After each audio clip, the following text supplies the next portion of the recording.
இயேசு இருக்கிறாரு, இயேசு இருக்கிறாரு. இப்ப நான் யாருக்கு நான் பிரியமாக விசுவாசியா இருக்கிறேன்? இயேசு கிறிஸ்துவுக்கு நான் விசுவாசியா இருக்கிறேன்.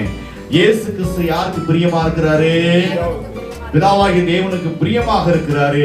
நான் ஏன் இப்ப பிதாவாகிய தேவனுக்கு பிரியமா இருக்கிறாரு? இயேசு கிறிஸ்து எங்க இருக்கிறாரு? இப்ப பிதாவின் அவரே இருக்கு, அங்கே இருக்கிறார். இப்ப நான் இயேசு கிறிஸ்து என்னுடைய பாவத்தை சுமந்தது நிமித்தமா, என் அக்கிரமத்து நிமித்தமா அவரு எங்க போல ஆக்கினத்திற்குரியவராக இல்லை. ஏன்னா அவருடைய நீதி மித்தமாய், அவருடைய உண்மை மித்தமாய் நான் அவரும் நீதிமான் என்பதனாலதான் இயேசு கிறிஸ்து மரித்த பிறகு பிதாவாகிய தேவன் உயிரோடு எழுப்பினார். ஏன்னா அவர் நீதிமான். அவர் எப்படிப்பட்டவர்? உண்மை உள்ளவர், பரிசுத்தம் உள்ளவர். அவர் உண்மை உள்ளவர்.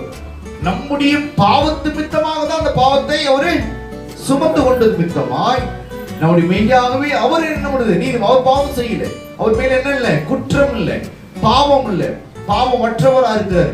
நம்முடைய பாவத்தை அவர் ஏற்றுக்கொண்டார்.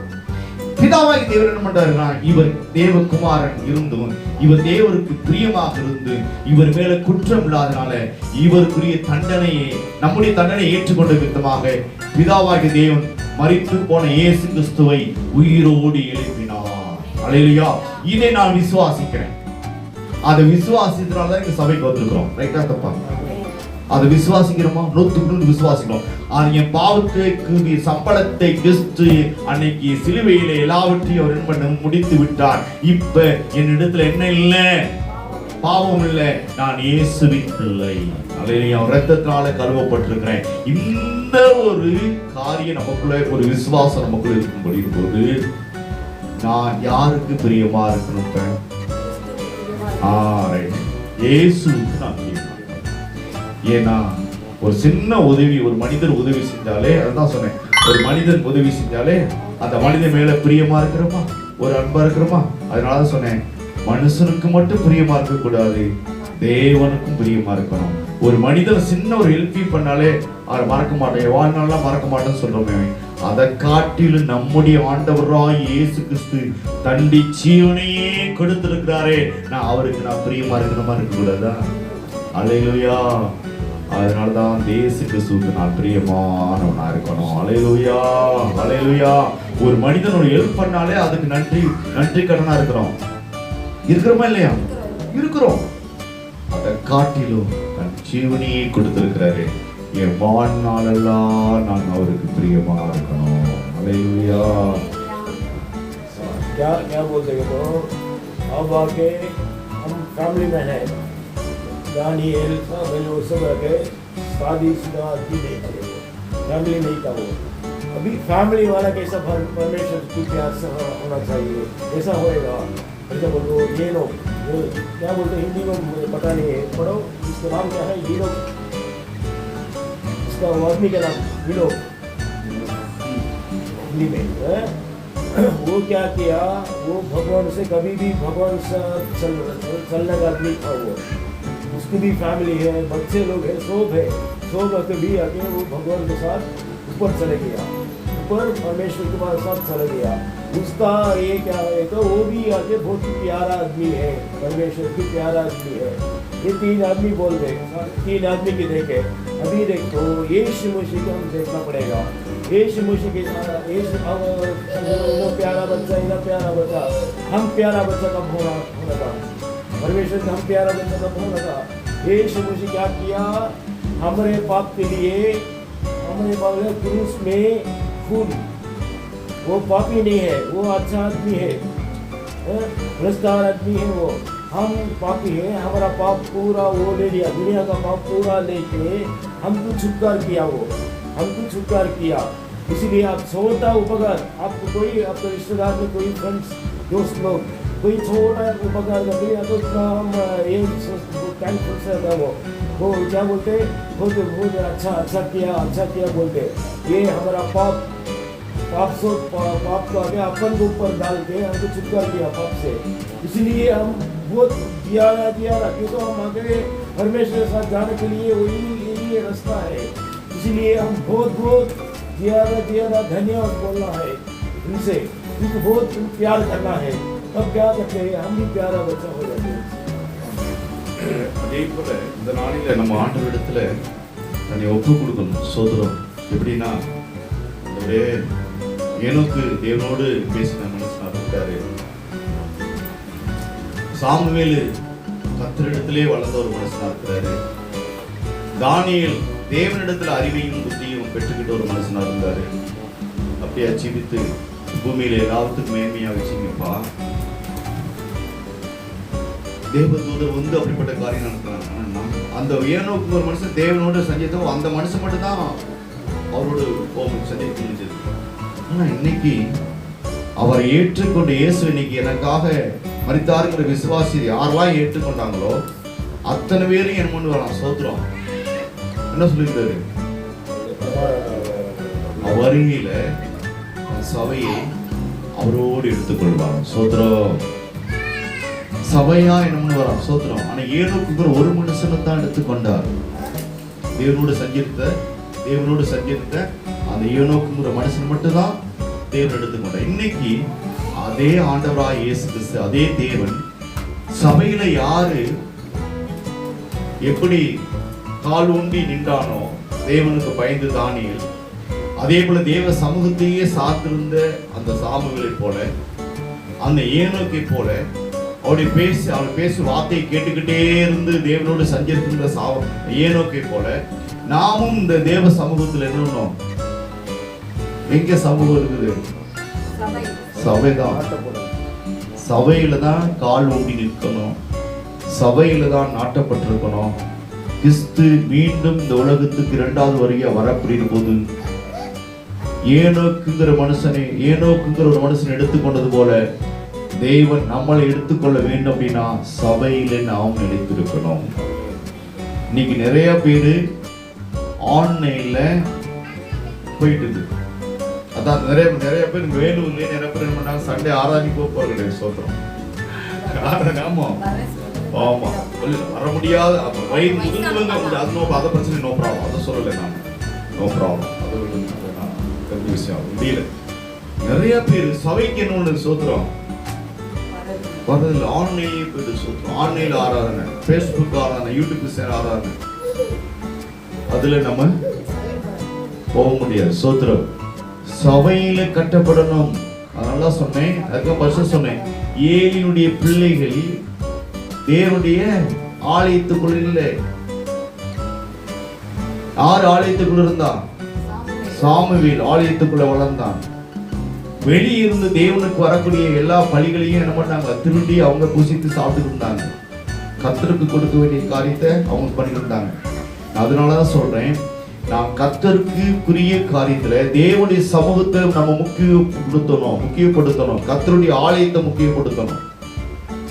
அவருடைய வருகை சமயமாக இருக்கிறது. நம்ம ஆலயத்துல எந்த அளவுக்கு பிரியமா இருக்கிறோம். நீ காண்கிற ஒரு காரியம், காணாத காரியத்தை விட்டுருங்க. காண்கிற காரியம் என்ன காரியம்? தேவனுடைய ஆலயம். என்ன ஆலயம்? நம்மளா சேர்ந்துதான் ஆலயம். ஒவ்வொரு அவயமா இருக்கிறோம். எப்படி ஒரு மனிதனுக்குள்ள எத்தனை உறுப்புகள் இருக்கு பாத்தீங்களா? கண்ணு மட்டும் இருந்தா யூஸ் ஆகுமா? எல்லா உறுப்புகளும் இருந்தா தானே செயல்படும். பிரதத்தை வச்சு பிரதம் பேசுமா? செத்த பணத்தை வச்சா யூஸ் ஆகுமா? அதுல ஜீவன எதெல்லாம் யூஸ் ஆகும். அப்ப அதே போல எல்லாமே இருந்தா தான் அதுக்கு மனுஷன் பேரு, இல்லைன்னா அதுக்கு பேரு பாடி, செத்து போன பாடி. அப்ப அதே போலதான் நம்முடைய அவைகளுக்குள்ள நம்ம உறுப்புக்குள்ள எல்லா உறுப்புகளும் சேர்ந்ததுதான் ஆலயம். ஒரு 10 பேர் நம்ம இருந்தா கூட கர்த்தருக்கு ஒருமனம். அதான் சொன்னாரு. என்ன சொன்னாரு? எங்கு 2 பேர் அல்லது 3 பேர் அவருடைய நாமத்து நிமித்தமா ஒரே இடத்துல கூடுறோமோ அதுதான் அவருடைய சமூகம். அப்ப அதுக்குன்னு அந்த சமூகத்துல என்ன பண்ணுகிறாரு? இங்க சொன்னேன் நான் ஏற்கனவே, சாமுவேல் வளர்ந்தான். அங்கே யார் இருந்தா? ஆசாரியன் இருந்தான் சொல்லப்பட்டிருக்குது. ஆசாரியன் வந்து ஒரு தேவன் அந்த இடத்துல ஆண்டவர் பேசப்படுகிற போது, சாமுவேலேன்னு கூப்பிடப்படுகிற போது, இதோ 2 வார்த்தைகள் பேசப்படுகிற போது, 2 சவுண்ட் கொடுக்கப்படுகிற போது, இந்த மனுஷன் இந்த சாமுவேல் சிறியவன் யாரை போய் தட்டி எழுப்பினா? இப்ப ஏலியினுடைய வார்த்தைக்கு அவன் என்ன பண்ணா? கீழ்ப்படிந்திருந்தான். அதனாலதான் அவன் இங்க யாரு பேசியிருப்பா? தேவனுடைய ஆலயத்துல வேற யாரு பேசுவானா? இது வரைக்கும் அவன் ஏலி தான் பேசியிருக்கிறாரு. அதனாலதான் நீங்க தான் பேசுறீங்களா, நீங்க தான் என்னை கூப்பிட்டீங்களா சொல்லி ஏலியை போய் சாமுவேல் உசுப்பினார். ஸ்தோத்திரம், தட்டி எழுப்பினார். அப்ப ஏலி என்ன சொல்ற? நான் பேசலப்பா, இது வரைக்கும் நான் பேசல, இப்ப நான் உங்ககிட்ட நான் பேசல அப்படின்னு சொன்னாரு. மீண்டும் பேசினா நீ என்ன பண்ண? சொல்லி கொடுத்தார் சாமுவேலுக்கு. நல்லா புரிஞ்சுக்கணும். ஏன் சபைக்கு வரணும், ஏன் ஆசாரியன் வேணும் அப்படின்னா, சாமுவேலுக்கு அந்த காரியத்தை ஆசாரியனாக இருக்கக்கூடிய ஏலி சொல்லி கொடுத்தார். மீண்டும் அவர் பேசுவார். பேசுனா அடியேன் இருக்கிறேன்னு சொல்லி பேசு, அவருடைய பேசு சொல்லி ஆசாரியன் சாமுவேலுக்கு கற்றுக் கொடுத்தார். அதுக்குதான் ஊழியக்காரன். ஏதோ வாரம் இல்லை, ஏதோ போரம் இல்லை, நாம் தெய்வ சமூகத்துக்கு முக்கியத்துவம் கொடுக்கணும். சோதரம், அப்பதான் நாம் ஆண்டரோடு இருக்க முடியும். நான் தேவனுக்கு பிரியமா இருக்கும். தானியலை போல என் பேரு வரணும் அப்படின்னா நான் அவருக்கு பிரியமா இருக்கணும். சாமுவேல் ஆண்டவர் சாமுவேலை கூப்பிடுற அளவுக்கு அந்த சாமுவேல் பிரியமா இருந்திருக்கிறான். அதே போல ஆசாரியனுக்கு உண்மையா இருந்திருக்கிறான். ஏலிக்கு உண்மையா இருந்திருக்கிறான். இதுதான் உண்மையான காரியம். இது நமக்கு இருந்துச்சுன்னா இந்த காரியத்தின் மேலதான் தேவன் பிரியப்படுங்க, வேற எதையுமே பிரியப்படல. இப்ப அதே போல இயேசு நமக்காக ஜீவன் கொடுத்த தெய்வத்து மேல அசைக்க முடியாத விசுவாசமும் நம்பிக்கையும் நமக்குள்ள இருக்குமானால் நாம் மெய்யாகவே நம்ம சபையில கட்டப்பட்டிருக்குமானால், எப்படி ஏனோக்கு தேவன் அப்படியே சஞ்சரித்து பேசிக்கொண்டு இருக்கும் போதே அவர் இருக்கிற ஸ்தானத்துக்கு போனாரோ, அதே போல இப்ப கிறிஸ்து எங்க இருக்கிறாரோ அதே ஸ்தானத்துல நம்மளை கொண்டு போவார். வேற ஒண்ணுமே இல்லைங்க. நம்ம அதுக்கு தான் தன்னை ஒப்பு கொடுக்கணும். அதுக்கு தான் நம்மளை சபையில ஒன்று சேர்த்திருக்கிறார். அல்லேலூயா. சபை என்பது நீங்க எல்லாம் சேர்ந்துதான் சபை, ஒரு கட்டிடம் அல்ல. நம்ம தான், நம்முடைய அவைங்க தான், நம்முடைய உறுப்புக்கு தான் சபை. நம்முடைய அவைங்க தான், நம்முடைய உறுப்புக்கு தான் சபை. இந்த அவையும் உறுப்பு கர்த்தருக்கு பிரியமா இருக்கணும். அதைத்தான் ஆண்டவர் சொன்னார், நான் பரிசுத்தரா இருக்கிறது போல நீங்களும் பரிசுத்தரா இருங்க. அதனாலதான் பிதாவாகிய தேவன் இயேசு கிறிஸ்துவை மரித்து நம்முடைய பாவத்துக்காக மரித்தாரா மரிக்கலையா? ஏசப்பா சொல்றார், என் தேவனே ஏன் என்னை கைவிட்டீர்? நம்முடைய பாவம், உலகத்து மனுஷனுடைய பாவம் எல்லாம் அவருக்குள்ள போனதுனால அவர் உணர்கிறார். என்ன உணர்கிறார் சொன்னாங்க சிஸ்டர், தேவனுடைய பிரசன்னத்தையும் தேவன் கூட இருக்கிறதையே கிறிஸ்து நம்மளால உணர முடியவில்லை. அதனாலதான் இயேசு கிறிஸ்து அந்த இடத்துல சிலுவையில என் தேவனே ஏன் என்னை கைவிட்டீர் என்று சொன்னார். ஸ்தோத்திரம். பாவம் இருக்கிற இடத்துல தேவன் வர முடியாது. அதனாலதான் அந்த சிலுவையில இயேசு கிறிஸ்து அப்படி அந்த வார்த்தையை கதறினார். நான் தாங்கிக் கொள்ள முடியாம, ஸ்தோத்திரம், என் தேவனே கைவிட்டீன்னு சொல்லி அந்த இடத்துல அந்த வார்த்தையை சொல்லுகிறார். அப்ப பாவம் இருந்தால் தேவன் வர முடியாது. பாவம் அப்ப அதனாலதான் அந்த இடத்துல இயேசு சொல்லுகிறார். அதுக்கு தான் அவங்க சொன்னார். அப்ப மெய்யாகவே நம்முடைய பாவத்து நிமித்தமாய் அவர் பாவியானார். அது புரிஞ்சுங்க. ஃபர்ஸ்ட் அவர் பாவி அல்ல, நம்ம பாவி. நம்ம பாவத்து நிமித்தமாய் இயேசு கிறிஸ்து பாவியானார், அக்கிரமக்காரர் ஆனார். அதனாலதான் தேவனோடு அந்த இடத்துல இருக்க முடியல. இயேசு கிறிஸ்து உணர்றாரு, ஐயோ நான் தேவனோட இருக்க முடியலங்கிறது. அந்த ஒரு அங்கலாய்ப்புலதான் என் தேவனை ஏன் என்னை கைவிட்டீர் என்கிற வார்த்தையை அந்த இடத்துல மென்ஷன் பண்றாரு. உண்மை. இப்ப மெய்யாவே ஏசப்பா நமக்கு பாவத்தை ஏற்றுட்டாரு. இதை நான் நம்பணும், விசுவாசிக்கணும். விசுவாசியா இருக்கிறேன்னா, சபையா இருக்கிறேன்னா இதை விசுவாசிக்கணும். தானியேல் இருந்தாங்க. இப்ப விசுவாசியா இருக்கிற நானும் நீங்களும் நான் விசுவாசிக்கணும். அல்லேலூயா. அப்படி விசுவாசிக்கப்படும் போது மெய்யாகவே நான் அவரோடு சஞ்சரிக்க முடியும். அல்லேலூயா. அதே மனுஷன் வலது பக்கம் இடது பக்கமும் இயேசு கிறிஸ்து மரணம் வரையும் அவர் உண்மையா இருந்தார். அதே மரணம் வரையும் இயேசப்பா உண்மையா இருக்கிறாரு. லாஸ்ட் வரைக்கும் நம்முடைய பாவத்தை சுமந்து அதுக்கு ஒரு தண்டனையே அப்படி சகித்துக் கொண்டிருந்தார். அவ்வளவு பாடு சகித்துக் கொண்டிருக்கிறார். அப்படி சகித்துக் கொண்டிருக்கிற வேளையில அந்த வலது பக்கம் இருக்கிற கள்ளன் அவன் நம்புகிறான். ஒரு நம்பிக்கை வரும். ஐயோ, இந்த மனுஷன் நல்லது தானே செஞ்சிருந்தாரு. இது வரைக்கும் நான் பார்த்திருக்கேன். எத்தனை நன்மை செஞ்சிருக்கிறாரு.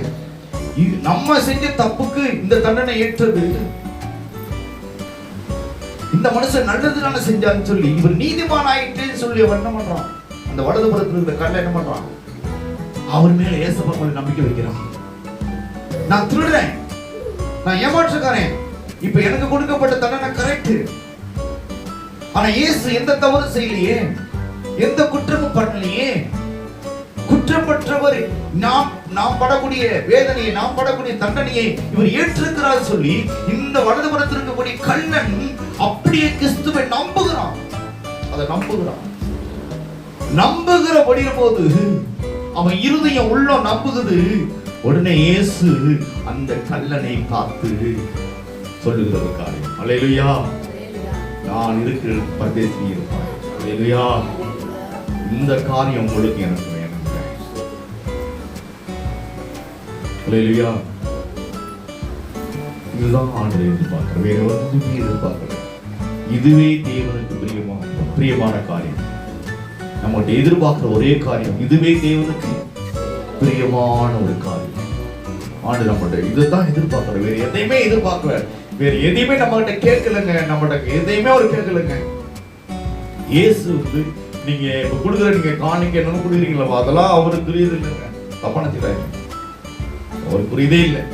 அவர் அதை விரும்பல. நீங்க என்ன கொடுத்தாலும் விரும்பல.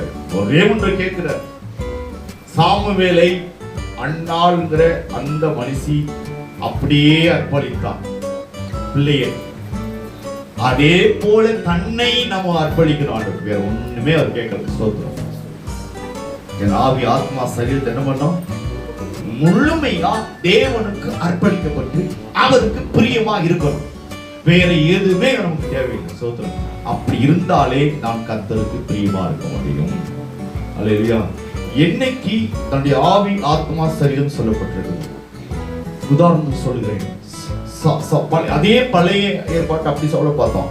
அதே புதிய ஏற்பாட்டு ஒரு சவுலா இருந்த மனுஷன் பவுலா மாறாரு. அந்த மனுஷன் என்னைக்கு சுய மாமிசமான சரீரம் செத்து போச்சு, செத்து போய் என்னைக்கு தேவனுடைய கிறிஸ்து அவரோட பேசின உடனே, இயேசு அவரோட பேசின உடனே அவர் இயேசு என்ன சொன்னா தெரியுமா? நீ துன்புறுத்துகிற இயேசு நானே என்று பேசுறார். இந்த சவுல் வந்து இயேசு கிறிஸ்துவை அடிச்சாரா உதைச்சாரா? ஆனா இயேசு ஏன் அந்த மனுஷனை பார்த்து சொல்றாரு? அவருக்கு பிரியமான சனத்தை இவன் வேதனைப்படுத்துறான், துக்கப்படுத்துறான், காயப்படுத்துறான், சாகடிக்கிறான். அதனாலதான் இந்த இயேசு கிறிஸ்து சவுலை பார்த்து சொன்னாரு, நீ துன்புறுத்துகிற இயேசு நானே. அந்த ஜனத்துல நான் ஒரு ஜனமா இருக்காங்க. சோத்ரா, அல்லேலூயா.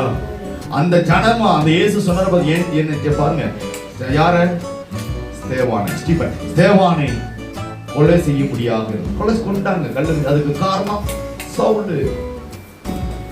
அநேக திருச்சபையை வேதனைப்படுத்தினாங்க, அதுக்கு காரணம் சவுல். அப்ப யாரு? அதில் இருக்கக்கூடிய திருச்சபையில் இருக்கக்கூடிய மக்களை துன்புறுத்துவது, என்னை துன்புறுத்துவதுன்னு சொல்லி இயேசு சொல்றாங்க. அல்லேலூயா. அதைத்தான் ஆண்டவர் நம்மகிட்ட எதிர்பார்க்கிறார். அல்லேலூயா. இன்னும் பேசிட்டே டைம் ஆச்சு. ஸ்தோத்திரம். நான் ஏன் சொல்றேன் அப்படின்னா, நமக்கு அந்த உணர்வு வேணும். ஏதோ வாரோம், ஏதோ போறோம் அப்படின்னா இல்ல. பாஸ்டர் நல்லா பேசுறாரு, அதெல்லாம் வேஸ்ட்டுங்க, அதெல்லாம் வேஸ்ட்டுங்க. சூப்பரா வொர்ஷிப் பண்ற, அதெல்லாம் வேஸ்ட்டுங்க, அதெல்லாம் வேஸ்ட். அதான் விரும்பல. மனுஷரை பிரியப்படுத்துறது விரும்பல, தேவனை பிரியப்படுத்தணும். சோத்ரம், தேவனை பிரியப்படுத்தணுங்க. நம்ம அதுக்காக தாங்க இங்க வந்து உட்கார்ந்துக்கிறோம். சோத்ரம். வேற நம்ம ஆண்டவரை நீங்க உண்மையா இருந்து பாருங்க, நம்ம இருந்து பாருங்க. இப்படி பிரியமா இருந்து பிரியமா வாழ நம்ம கற்றுக் கொடுங்க. நம்ம இருதயத்துல எப்போதும் ஐயோ இந்த இயேசுவை நான் பின்பற்றுறேங்க, இதை நான் உணர்ந்து நான் உண்மையா அவரை பின்பற்றப்படுகிற போது நாம் அவருடைய சாட்சியை பார்க்கலாம். ஏனோக்கு சாட்சியா இருந்தான். நான் அந்த சாட்சியை காத்துக்கொள்ள முடியும். குடும்பத்திலே ஒரு சாட்சியா இருந்தான். அவனுக்கும் பிள்ளைகள் உண்டு. அடுத்த சன்னிதி தான் பார்க்கிறோம். அடுத்தடுத்த சன்னிதி யாருக்கு சன்னிதி? ஏனோக்குடைய பிள்ளை தான். சோத்திரம். காரணம் அதுதான். அப்ப அதே போல அவன் ஃபேமிலியில இருந்து எல்லாவற்றையும் காரணம் எல்லா நிலையிலும் தேவனுக்கு அவன் பிரியமாக இருந்தான் என்று வேதம் சொல்லப்பட்டிருக்குது. அப்ப என்ன அர்த்தம்? தன் ஆத்மாவை ஏனோக்கு மட்டும்தான் எடுத்துக் கொள்ளப்பட்டான். தன் மனைவி எடுத்துக் கொள்ளப்பட்டான் சொல்லல, தன் பிள்ளை எடுத்துக் கொள்ளப்பட்டான் சொல்லல. யார் உண்மையா இருக்கிறாங்களோ, உனக்கு இருக்கிற ஆத்மா வேறப்பா, எனக்கு இருக்கிற ஆத்மா வேற, பிரதீபனுடைய ஆத்மா வேற, என்னுடைய ஆத்மா வேற. நான் உண்மையா இருந்தா என்னுடைய ஆத்மா மட்டும்தான் கத்தெடுத்துல போகும். அன்னைக்கு இன்னைக்கு அப்படி இல்லை. சபை அன்னைக்கு அப்படி ஒரு தனிப்பட்ட நவரா போனது. நல்லா புரிஞ்சுக்கணும். தனிப்பட்ட நவரா போனது அன்னைக்கு எனக்கு மட்டும்தான். இன்னைக்கு சபையா காமிக்கிறார் இயேசு கிறிஸ்து. நீ சபையில ஒழுங்கா இருந்தா சபை என்ன பண்ணும்? எடுத்துக்கொள்ளப்படும். இப்ப சபையில யாரும் ஒரு நவரா இருப்பாங்களா? அதுதான் சோத்திரம். அன்னைக்கு அப்படி, அன்னைக்கு அப்படி ஏனோக்கு மட்டும்தான் எடுத்துக்கொள்ளப்பட்டான். ஆனா இன்று சபை, அதனாலதான் சபை பரிசுத்தமானு சொல்றாரு. அதனாலதான் யோவான் புதிய ஏற்பாட்டுல யோவான்ங்கிற மனுஷனை வைத்து அநேக வெளிப்பாடு தேவதூதர்கள் சொல்லி வெளிப்பாடுல சொல்லிருக்கிற சபைதான் கர்த்தருக்குரிய சபையா மாறணும். கர்த்தருக்கு பிரியமான திருச்சபையா மாறணும். நம்ம விசுவாசியாக நம்ம தான் சபை, நம்ம தான். அப்ப சபை பரிசுத்தமா இருக்கணும். அதனாலதான் சபை பரிசுத்தம் உள்ள சபைக்கு போகணும். சத்தியம் முழுக்குள்ள திருச்சபைக்கு வேணும். எனக்கு எப்படி சாமுவேலுக்கு அந்த டவுட் ஏற்படும் போது அந்த ஆலோசனை சொல்லக்கூடிய ஆசாரியனா இருந்த ஏலி சொன்னான், இன்னும் மறுபடியும் பேசுவாரு, பேசுனா நீ என்ன பண்ண? அப்படி சொல்லு. அப்ப என்னது? ஆசாரியன் சொல்லுக்கு கீழ்ப்படிந்து இருக்கணும். அதான் சபை, அதான் விசுவாசி. இதுதான் உண்மை. அப்படிப்பட்ட திருச்சபைக்கு தான் ஆண்டவர் காத்துக்கிட்டு இருக்கிறார். இந்த உலகம் முழுவதும் எத்தனை திருச்சபைகள் இருக்குது. கர்த்தர் விரும்புகிற ஒரு காரியம், தேவன் விரும்புகிற திருச்சபை பரிசுத்த மனவாட்டியா மாறணும். சபையா விரும்பல, தேவன் மனவாட்டியா மாற்ற விரும்புகிறார். இயேசு அதைத்தான் விரும்புகிறார். அதுக்குதான் நம்ம அழைக்கப்பட்டிருக்கிறோம், அதுக்குதான் இங்க வந்திருக்கிறோம், அதுக்குதான் ரட்சிக்கப்பட்டிருக்கிறோம். அதை நம்ம அறிந்து கொள்ளணும். தானியேலுக்கு அந்த அறிவை உணர்த்தினார். இந்த நமக்கு வேணும், எனக்கு வேணும், சபைக்கு வேணும். ஆண்டவர் அன்னைக்கு ஒரு தனிப்பட்ட ஒரு நபருக்காக சொன்னார், இன்னைக்கு சபைக்கு சொல்லுகிறார். சோதரம் ஆண்டவருக்கு இன்னைக்கு இருக்க கூட சொல்லல. இன்னைக்கு 2025 சந்திக்க போறோம். இருக்கிற இடமா இருக்கக்கூடாது, இருக்கிற இடமா இருக்கக்கூடாது. எனக்குள்ள ஒரு மாறுதல் வேணும். தானியேலோடு பேசணும், என் கூட பேசணும். நம்மோட பேசுகிறது நம்ம ஆண்டவர். கல்லோ மண்ணல்ல, மரமா இல்ல. அன்னைக்குதான் பேசினாருங்க. இப்ப பேசுவாருங்க, பேசிருக்காருங்க. ஆண்டு பேசிருக்கிற, என் கூட பேசிருக்காரு. சோத்திரம். இல்ல அன்னைக்கு இல்ல, இப்ப கூட பேசிருக்காரு. சோத்திரம். நான் காலையில கேட்டேன், இத பேசுன்னு சொன்னார். சோத்திரம். ஒண்ணுமே இல்லைங்க. தேவன் இன்னும் பேசுகிறவராக இருக்கிறார். அவர் பேசுகிற தெய்வம் இன்னும் நம்மோடு இருப்பார். இன்னும் அவர் ஆண்டு துக்கத்தோடு இருக்கிறார். சோத்திரம். துக்கம் தான், துக்கமா நம்ம சொல்றோம். கோபம், தேவன் கோபமா இருக்கிறார். சோத்திரம். தேசத்தின் மீது, தேசத்தின் ஜனங்கள் மீது என்ன பண்ணுகிறாரு? கோபமா இருக்கிறார். சோத்திரம். கோபமா இருக்கிறார். ஏற்கனவே நான் சொல்லிருப்பேன், எத்தனை வருஷம் எண்டுல நான் பாசிங் இருப்பேன், 40 நாள் இருப்பேன், வருஷம் இருப்பேன். இப்போ ஒரு 7-8 வருஷமா இருப்பேன். இல்ல 40 நாள் இருக்க முடியல, 10 வருஷமா இருக்க முடியல. அப்போது அடுத்த நெக்ஸ்ட் என்னென்ன நடக்குங்கிற காரியத்தை அப்படியே ஆண்டவர் சோத்திரம் காமிப்பார். அப்படிதான் நடந்துட்டு சோத்திரம் நடந்துச்சு. இனி வெளியே அப்படிதான் நம்ம ஒரு இடத்துக்கு போகும்போது அந்த இடத்துல அந்த காரியத்தை அப்படியே சொல்லுவார். அங்க நடக்கும். சொல்லுவாங்க, இனி 1ஆம் தேதி ஒரு ராரஸ் வந்து சொல்லுவாரு, ஈவினிங் நான் அப்படி அந்த இடத்துல நடத்துவேன். சோத்திரம். அப்படின்னா நடந்து இருந்தேன். சோத்திரம். அப்போ தினகர் இருந்தாரு, இன்னொரு பாஸ்டர் ஜோஸ்வான் இருந்தார். தினகர் நடத்து இன்னைக்கு ஆலன் பால் வச்சு நடத்துட்டு அந்த இடத்துல சர்ச்சை எடுத்து நடத்துறாரு. அதுக்கு முன்னாடி அங்கே மீட்டிங் நடக்கும். அப்படி இருக்கும்போது அந்த இடத்துல அந்த நாட்டில் இருக்கக்கூடிய கர்த்தரை எனக்கு அநேக காரியங்கள் வெளிப்படுத்துவார். சோத்திரம். இப்படி நடக்கும், அதே நடக்கும். சோத்திரம். நான் ஏன் சொல்றேன்னா, ஆண்டவர் நம்மோடு பேசுகிற தெய்வம், நம்மோடு இடைபெறுகிற தெய்வம். எனக்கு ஒரே ஒரு நாளில் ஆட சொல்லி நான் வருகை அவருடைய சமயமா இருக்குது. ஜனங்கள் அநேகம் நாசமோசத்துக்கு அகப்பட்டு போகாதபடி, சீர்கிட்டு போகாதபடி அவர் பக்கம் திரும்பும்படி தேவன் என்ன பண்றாரு? வாஞ்சிக்கிறார். ஆனா ஜனமும் பிசாசம் ஜனங்கள் என்ன பண்றான்? வாரிட்டு போறான். பிசாசு என்ன பண்றான்? ஜனத்தை வாரிட்டு போறான். ஜனங்கள் பரிதவிக்கிறாங்க. பிசாசுடைய கண்ட்ரோல்ல ஜனம் இருக்குது. சோதரம் இந்த நிலையத்தை நம்ம பார்ப்போம். ஏன் சொல்றோம்னா, நம்ம ஆண்டுடைய சமூகத்துல, தேவ சமூகத்துல நம்ம இன்னும் பிரியமா இருக்கணுங்க. நீங்க யார் மனுஷன் மேல பிரியமா இருக்குது, நான் சொல்றேன், அது சொல்ல வேண்டாம் சொல்றேன். பிரியமா அது பிரியமா இருக்கிறோமா, அதை காட்டிலும் தேவன் மேல பிரியா இருக்கு. ஒரு சின்ன அதை சொன்னேன். ஒரு மனுஷன் ஹெல்ப் பண்றான், ஹெல்ப் பண்றதுக்கு நன்றி உள்ளவனா இருக்கிறோம்லவா, அதை காட்டிலும் நமக்காக ஜீவனை கொடுத்த இயேசுவுக்கு சின்ன விஷயங்க. சின்ன விஷயத்துக்கு ஒரு மனுஷன் நன்றி உள்ள மனுஷன் இருக்கணுங்க. ஒரு சின்ன உதவி செய்யலாம் ஒரு மனுஷன் உலகத்துல, அதுக்கு நம்ம ஒரு நன்றி உள்ளவனா இருக்கிறோம். ஆனா அதை காட்டி நம்ம தன் ஜீவனை கொடுத்து நம்ம பாவத்தை மன்னிச்சிருக்கிறாரு. இப்படிப்பட்ட தெய்வத்துக்கு நம்ம எப்படி இருக்கணும்? இதுதான் ஆண்டவர் நம்மளை எதிர்பார்க்கிறார், விரும்புகிறார். அப்படி இருக்கப்படும் போது ஆட்டோமேட்டிக்கா நமக்குள்ள நம்ம சோத்திரம் நம்மளை நடத்துவார். ஒரு சில கண்களை மூடி நம்ம சொல்லுவோம். सामुएल की, दानियल की, परमेश्वर का कुछ एंजल्स वो आके अकल बोले, ऐसा साल चला, ऐसा हमारा ऐसा चला, वैसा चला बोलते। ये लोग तो आके डायरेक्ट से परमेश्वर से बात करते हैं, चलने वाले थे वो। इसीलिए क्या कहते हैं, वो अपन के पास लेके गए, ये लोग अपन के पास लेके गए। वैसा अभी जीसस दोबारा आने वाला है, आने देगा, ये चर्च को लेके जाएगा। चर्च के तो कौन है? चर्च वाला आदमी लोग है, हमको लेके जाएगा। वही है चर्च को। इसलिए चर्च को बराबर आना, ये यूट्यूब पर देखना, वो सब प्रार्थना नहीं है। सब आदमी मिलके प्रार्थना करने के जगह में आके ये करके प्रार्थना करना, ये चर्च को लेके जाएगा। कोई सब चर्च भी कोई प्रार्थना में चर्च में आना चाहिए, आने की जरूरत है। நம்ம அப்படியே விசுவாசிப்போம். ஆனால் ஒரு வசனம் கூட வேதத்தில் இருக்குது. அதே எபிரேயர்ல 12வது அதிகாரம் முதல் வசனம் சொல்லப்பட்டிருக்கு. ஏன்னா வசனத்தோடு நம்ம முடிக்கலாம், ஜெபம் பண்ண போறோம். மேகம் போன்ற இத்தனை திரளான சாட்சிகள் நம்மை சூழ்ந்து கொண்டிருக்க, பாரமான யாவற்றையும் நம்மை சுற்றி நெருங்கி நிற்க, பாவத்தை தள்ளிவிட்டு விசுவாசத்தை துவக்குறவரும் முடிக்குறமாக இருக்கிற இயேசுவை நோக்கி நமக்கு நியமித்திருக்கிற ஓட்டத்தை பொறுமையோடு ஓடக்கிறோம். அல்லேலூயா. இது நமக்கு வேண்டும். ஒரே நம்ம ஜெபிக்கலாம். ஆண்டவரே, உம்முடைய பிரியமா இருக்கிற உதவி செய்யுங்கப்பா. உமக்கு நாங்கள் பிரியமா இருக்கணும். சங்கீதக்காரன் அநேக காரியத்தை சொல்லியிருக்கிறான் ஆண்டவரே. தாவீது சங்கீதத்தில் அநேக காரியத்தை சொல்லியிருக்கிறார் ஆண்டவரே.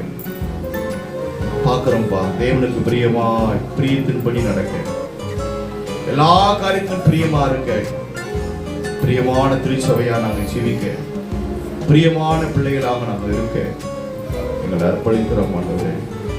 ஒரு சில நாளில் வந்திருக்கிற ஒவ்வொரு தேவ பிள்ளைகளோடு கர்த்தாவே எங்களுக்கு அந்த கிருபையை தார். நீங்க எங்களோடு நீங்க பேசின வார்த்தைகளுக்காக நன்றி. நீங்க எங்களோடு இடைப்பட்ட காரியத்துக்காக நன்றி. உங்களுடைய கரங்களை எங்களை ஒப்புக் கொடுக்கிறோம். முதலாவது சொன்னீங்க, சாமுவேலை போல் உடைய சமூகத்தில் அனுதினமும் பிரியமா வளர எங்களுக்கு உதவி செய்யும். இரண்டாவது காரியம், தானியேலை போல அப்பா உம்முடைய அறிவை பெற்று உங்களுக்கு பிரியமா ஜீவிக்க எங்களுக்கு உதவி செய்யும். மூன்றாவது காரியம், நீங்க இந்த உலகத்துக்கு வந்து எப்படி தேவகுமாரனுக்கு மரண மரியந்தமும் பிரியமா இருந்தீங்களோ அப்படியா ஜீவிக்க உதவி செய்யுங்க. நாங்கள் விசுவாசியா இருக்கிற நாங்கள் யோனுக்கு போல எப்பொழுதும் உங்களோடு சஞ்சரிக்கிற ஒரு சபையாய் மாற எங்களை அர்ப்பணிக்கிறோம்ப்பா. பொறுப்படுத்திக் கொள்ளுங்க.